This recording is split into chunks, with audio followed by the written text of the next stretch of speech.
If you've been wanting to get more organized in the garden this year, want to keep track of your success, then I'm going to give you a review of my gardening journal, which I purchased on Amazon, so that you can see if this will be helpful to you. Imagine like if we're long gone and then all of a sudden our future generations start looking at our journals and get ideas and get inspired for what they could do in the future.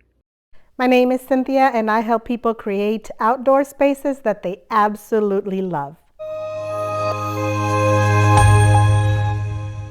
This is the garden journal that I'm reviewing today. Believe it or not, this is my first gardening journal. Even though I've been gardening for over 15 years, I've always just written down or remembered things, but it's getting harder to remember so many things, specifically because I garden so much, so many plants and so many varieties, and I help other people with their landscape and their backyards. So I think it's a genius idea for those of you who really want to keep track of everything to use a journal. The dimensions are 6 by 8. This journal is 160 pages long. It starts out pretty simply with a page where you can put your name and the table of contents. And here is a close-up of the table of contents.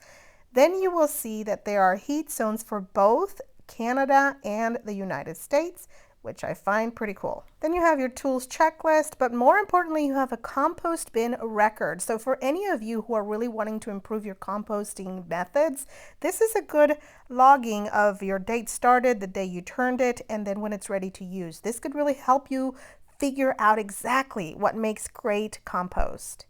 This is a sun log. All seasoned gardeners know the importance of keeping track of the sun, how intense it is, where it shines, how long it shines, etc. So this will be great for newbies.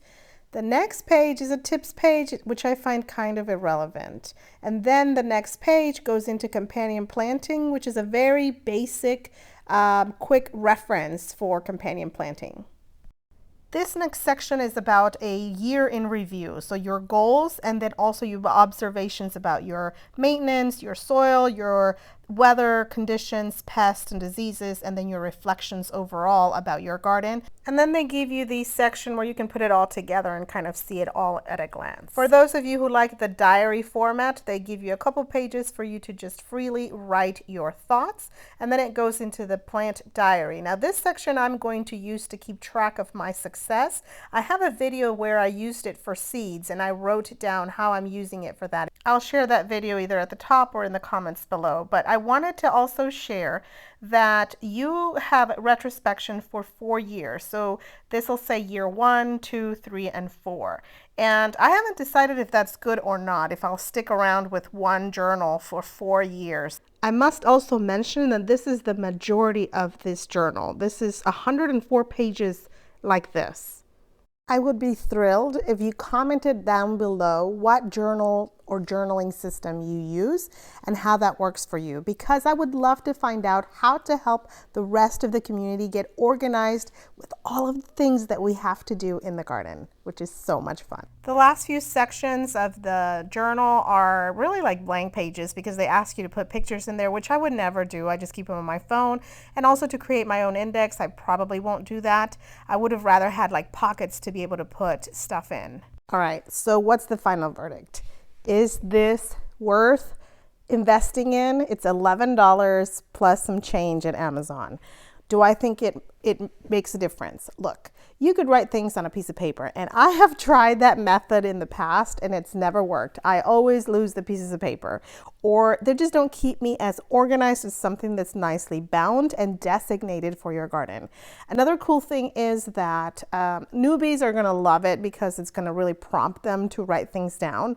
But as seasoned gardeners, we get a little arrogant about the things we've learned over the years. The coolest thing about gardening is that every single year we can learn something new. That's what makes it so exciting and so beautiful. So I am in a whole bunch of gardening groups, and often newbie gardeners will ask questions for like, I'm a total newbie, I need some advice, and seasoned gardeners will like flood them with all kinds of information. Well, someone in the group, his name is Kevin, I thought gave a really wise answer. He said something to this effect. Kevin says, everybody's a beginner. Each year is different. Plant seeds, plant plants, learn a little bit by bit, but most of all, have fun. To which I replied, Kevin, good point. I've been gardening for more than 15 years, and I often feel like I know nothing. So much to learn. Because it's true. We are all new to gardening every single season. You know what I'm going to use my garden journal mostly for? For new things, new plants that I haven't yet discovered, because there is a vastness of nature out there that you still don't know. So I don't care how much of a master gardener you are, you still benefit from jotting things down. Is this the best journal? I'm not sure. Comment down below if you've got a better idea. I would love to hear what that is, and I would love to make a review on that for the rest of the community. It's time for me to wrap up this review. I hope you enjoyed it, and if you did, please give me that thumbs up. And if you enjoy my videos and want me to make more, please subscribe to my channel and give me any idea, ask me any question, give me suggestions of what kind of videos to make for you. Check out these other videos and get ready for an awesome season ahead. Remember, you can create bliss in your garden.